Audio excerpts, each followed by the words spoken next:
Hello दोस्तों, कैसे हैं सब। स्वागत है आप सभी का कॉमिक वर्ल्ड चैनल पर। तो चलिए दोस्तों, शुरू करते हैं थ्रिल और सस्पेंस सीरीज की कॉमिक टाटू का दूसरा और अंतिम भाग। उसने कांपते हाथों से रानी का हाथ पकड़ा और रानी, दूसरे कमरे में चलो। दूसरे कमरे में आ चढ़ी थी सिटिकनी। भागती धड़कनों को वो लंबी लंबी सांसों से शांत करने लगा। पर अगले ही क्षण माथे पर जा चिपका टाटू का पंजा। पंजा हटा तो दिमाग का सारा अंजर पंजा ढीला हो चुका था। जो चीख वकील ने मारी थी वो जीवन की फाइनल चीख थी। शीघ्र ही दोनों हतप्रभ रह गए उस बेहद खौफनाक मंजर को देख। बिज्जू, हम देर से आए। उनकी पत्नी भी बेहोश पड़ी है। मेरे ख्याल से जैसे चुपचाप आए वैसे ही निकल जाएं तो बेहतर है। नहीं। पर बिज्जू उछल पड़ा अमर के जवाब से। क्या? क्या कहा? हाँ बिज्जू, मौत के उस भयानक रूप टाटू के हाथों हम बच नहीं सकते। बेहतर यही है कि हम इस हत्या का इल्जाम अपने सिर ले लें। कम से कम पुलिस कस्टडी में तो हिफाजत से रहेंगे। क्या भगते हो अमर? टाटू का निशान हमारी पीठ से गायब हो चुका है। नहीं, देखो। टाटू पग पग पर उन्हें चौंका रहा था। और तुम भी देखो, तुम्हारी पीठ पर मौजूद है वह निशान। अमर अपना चाकू वकील के खून से रंगने लगा। फोन कर दिया है मैंने। पुलिस अब आकर हमें पकड़ लेगी। गवाह खून से रंगा चाकू होगा और हम सुरक्षित। तुम यहाँ रहना चाहते हो तो रहो। मैं नहीं रहूंगा। मैं इस टाटू को मिटा मिटा दूंगा। नहीं रुका फिर वह एक भी पल, भागता चला गया। और रुका भी तो एक बंद दुकान के सामने। 10 मिनट बाद इस दुकान का टूटा शटर कह रहा था चोरी की कहानी। 5 घंटे बाद मुझे शक है कि वकील विजय चौहान का कत्ल तुमने नहीं किया। क्यों? जब मैं खुद कह रहा हूं कि मैं कातिल हूं, तो अभी आप मुझे कातिल नहीं मान रहे। सवाल पर सवाल ठोका इंस्पेक्टर ने। जब कोई मुजरिम अदालत में खड़ा होकर कहता है कि वो मुजरिम नहीं है तो क्या तुम मान लेते हो? तो दहाड़ उठा अमर।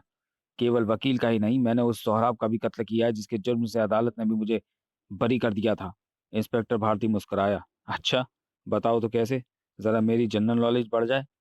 रितु, बिज्जू, मैं और चंद्र चारों जुर्म के दलदल के कीड़े थे। सोच लिया यार।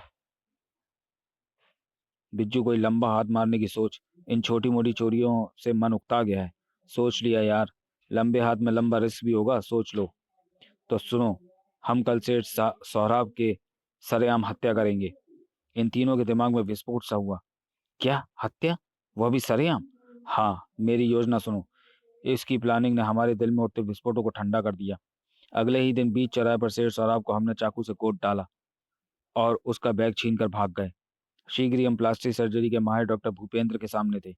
ठीक है, मैं तुम दोनों का फेस चेंज कर दूंगा, पर कीमत दुगनी होगी। ओके, कल आ जाना। कीमत की चिंता मत करो। जब हम बाहर आए, मगर एक एक मगर एक शक उठ रहा है मेरे दिमाग में। सोचो, प्लास्टिक सर्जरी के बाद हम एक दूसरे को पहचानेंगे कैसे? क्या मतलब? मतलब ये कि कल को भूपेंद्र मुझे मारकर अपना कोई आदमी तुम्हारे बीच में मिला दे, यह कहकर कि अमर का चेहरा सर्जरी के बाद बदल गया, तो तुम कैसे पहचानोगे वह अमर यानी मैं हूं या कोई और? अमर की बात ने सबको हिलाकर रख दिया। अमर सही कह रहा है। हमें ऐसी कोई निशानी रखनी चाहिए जिससे सर्जरी के बाद भी हम एक दूसरे को पहचान लें। मेरे पास है एक इलाज। शीघ्र ही हम टाटू मास्टर शरीफ पर नाम गोदने वाले के सामने थे। कहिए बाबूजी, क्या गुदवाएंगे? कोई भगवान की आकृति, ओम या हम्म भगवान के भक्त नहीं, शैतान के भक्त। हम भगवान के भक्त नहीं, शैतान के भक्त हैं। इसलिए कोई शैतान आकृति बनाओ हमारी पीठ पर, हमारे साथ चलकर। हवेली में अपना काम शुरू कर दिया उसने। मिट तो नहीं जाएगा? क्या मजाक कर रही हैं आप? यह गोदना एक बार शरीर पर घुस जाए तो मरते दम तक साथ रहता है। चारों की पीठ पर एक जैसे शैतान थे। 2 महीने बाद हमारी आवाज व चाल ढाल को पहचान कर सौराब की पत्नी अदालत तक घसीट ले गई हमें। मेरी मेरा दिल कहता है हत्यारे यही हैं, पर शक्ल वह नहीं है इनकी जो हत्यारों की थी। केस का कोई आधार न बन सका और छूट गए हम। क्या वह डॉक्टर भूपेंद्र? बाद में अब लाख कोशिश करके भी सिद्ध नहीं कर सकते हम वही चारों हैं। डॉक्टर भूपेंद्र दिल के मरीज थे, वे भी चल बसे।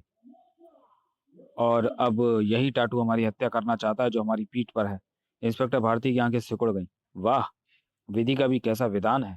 जो हत्या तुमने की उससे साफ बच गए, पर जो हत्या अर्थात वकील साहब की हत्या जो तुमने नहीं की, उसका इल्जाम अपने सिर ले रहे हो। क्यों? ताकि पुलिस कस्टडी में हम कम से कम टाटू के हाथों बुरी मौत मरने से बच जाएं। तभी अचानक धड़धड़ाता आया एक शख्स। इंस्पेक्टर साहब, मेरी दुकान का रात ताला टूट गया, चोरी हो गई। क्या चुराया गया है आपकी दुकान से? 2 जार एसिड के। उछल पड़ा इंस्पेक्टर भारती। What, acid? उसी पल अमर चिल्लाया, इंस्पेक्टर साहब वह चोर जरूर बिज्जू ही होगा। उसने कहा था वह शैतान के निशान को मिटा कर रख देगा। बिज्जू का पता बोलो। शीघ्र ही सड़क पर रॉकेट की भांति भागती चली गई इंस्पेक्टर भारती की बाइक। मगर मेरी रिपोर्ट आकर लिखूंगा। अचानक दरवाजे का समूचा अस्तित्व टुकड़ों में बिखरा। चौंक पड़ा था कोई। बिज्जू? इंस्पेक्टर? इंस्पेक्टर की दहाड़ से हाथ रुक गए बिज्जू के। बिज्जू, जो तुम करने जा रहे हो उसे तुम्हारी मौत भी हो सकती है। मैं बिज्जू नहीं, विजय नाथ हूँ इंस्पेक्टर। दहाड़ा फिर इंस्पेक्टर भारती। मुझे अमर ने सब बता दिया है, सब कुछ। हाथ में थमे जग से तेजाब की लहर छूटी। अब तो तेरा या मेरा मरना जरूरी है। पल भर के हजारवें हिस्से में एक तरफ फुदका इंस्पेक्टर भारती। आउच! प्लास्टिक का खिलौना पल भर में गल गया। अगर मैं ना हटता तो शायद मेरा भी हाल उस गुड्डे जैसा होना था। इंस्पेक्टर, नहीं, मेरे पास मत आना, वरना मुझसे पहले तुम इस तेजाब से नहा जाओगे। फूटो यहाँ से। काश मैं अपना रिवॉल्वर साथ लाया होता। बेबसी में वह सिवाय नजारा देखने के कुछ और नहीं कर सकता था। हा हा हा। अब मेरी पीठ पर बना टैटू का निशान खत्म होगा मेरे हाथों। पूरा जग उड़ेल लिया अपनी पीठ पर उस जालिम ने। दांतों पर दांत रखे, सख्ती से जबड़ा भींचे, सारा दर्द पी गया वह। और इंस्पेक्टर उस दर्दनाक दृश्य का सिर्फ दर्शक बना हुआ था। पर अनजान थे सभी कि टाटू इतनी आसानी से मिट नहीं सकता। सख्ती से भिजे जबड़े चीख मारने के लिए खुल गए। आह! पीठ से निकल रहा था टाटू। नो! दहशत का तूफान टाटू। सामने खड़ी थी भयानकता की मूर्ति। आतंक का सैलाब। विविधता की विविधता विविध व्यवस्था की आंधी टाटू। इंस्पेक्टर भारती चाहकर भी हिल नहीं पाया, बल्कि भौचक्का सा आंखें फाड़े हॉरर के उस डरावने रूप की बेरहम हरकत देखता रह गया। मुझे क्या हो गया? मैं अपने स्थान से हिल क्यों नहीं पा रहा? नहीं टाटू, छोड़ दो उसे। इसे तुम्हारा कानून किसी भी हालत में सजा नहीं दे सकता। इसे मैं ही सजा दे सकता हूँ। कुछ क्षण बाद टाटू गायब था, और गायब थी बिज्जू के शरीर से उसकी आत्मा भी। मर गया। चीत्कार उठा। अमर, क्या कहते हो इंस्पेक्टर साहब? हाँ, बिज्जू मर गया, और शायद तुम भी नहीं बच सकोगे। रिरिया उठा मेमने सा वह। मैं अदालत में अपना जुर्म कबूल कर लूंगा। सब कुछ बता दूंगा, सब कुछ। आज संडे है, कल मैं तुम्हें अदालत में पेश करूंगा। हवलदार, एक पल के लिए भी तुम यहाँ से हिलोगे नहीं। Okay sir. जबकि अमर सोच रहा था, बिज्जू का सोचना सही था। अगर किसी तरह पीठ पर से टैटू का निशान मिट जाए तो। रात हुई। किसी घड़ियाल ने 12 बजने का ऐलान किया। और इधर इस हवालात में ये कमीज ही है जिसे मैं जला सकता हूँ। जलती हुई कमीज पर लेट गया वह। अब चमड़ी ही नहीं रहेगी तो निशान भी बाकी नहीं रहेगा। छोटी सी कोठरी सिस्कारियों से भर उठी। आग और धुएं ने खींचा हवलदारों का ध्यान। ए, अमर, क्या कर रहे हो? अग्नि की लपट से मचल रहा था अमर। टाटू को खत्म कर रहा हूँ। भागा हवलदार। हाफते शब्दों से कांपते हुए एक ही सांस में कह गया सब कुछ। वह टाटू को जलाकर खत्म कर रहा है। क्या? चलो। हवालात में दर्द भरी सिस्कारियों के साथ हंसी के ठहाके भी शामिल थे। आह हा हा हा, टाटू खत्म हो गया। दूसरा हवलदार उसकी तरफ उंगली उठाकर चीखा। नहीं, अभी तुम्हारी पीठ पर तिल जितना एक निशान बाकी है टाटू का। तिल जितना वह निशानी पल भर में ले बैठा दहशत का अवतार। नहीं! फिर अचानक पेट में यूं घुसा टाटू का हाथ जैसे गुब्बारे में पिन चुभोई हो। एक लंबी चीख गूंजी और छा गई शांति।